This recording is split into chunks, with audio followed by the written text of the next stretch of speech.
Brought to you by the Welch Group. As kids head back to the classroom, it's still a great time to teach them the value of money. Here is our Jonathan Skinner with financial expert Justin Davenport from the Welch Group to discuss practical ways to help children begin their financial journey.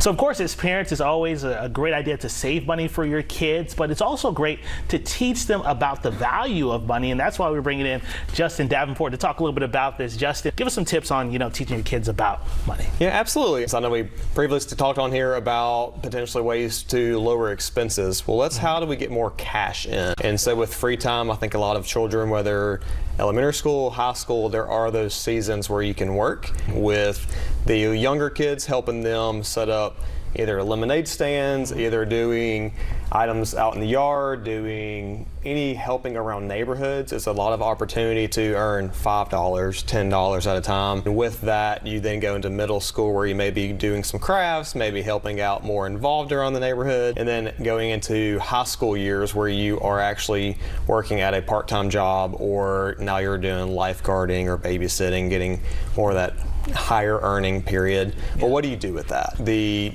go-to answer is having buckets. And so you want to set up some for giving.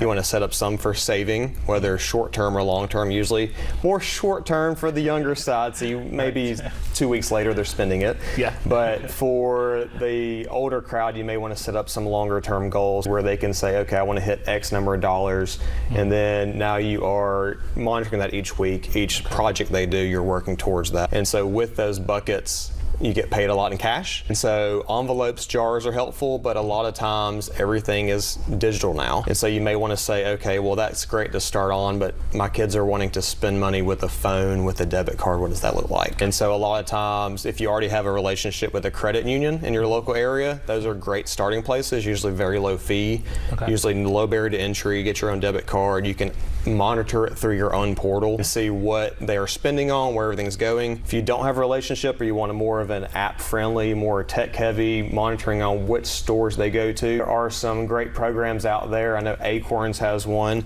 and the Greenlight card also has some. These often comes with monthly fees, though, and so they may be $5 a month, $10 a month. Okay. One kid up to 5 kids. There are ranges, so check out the website, see what works for you. But these you can actually tune in to. If you're going to Target, they get $5 a day. It will actually deny the card above that. And so a lot more complexity, but also a lot more ability. So just as you grow into it, a lot more options for you. Love that, love that. Yeah, and like you mentioned, for the kids that are a little bit older, one of my favorite things are seeing the videos of kids when they get that first paycheck from somewhere, they're like, oh, it's my money, and then they also see the taxes. And who is FICA? I didn't see him at the job. I didn't sign up for that. No. Yeah.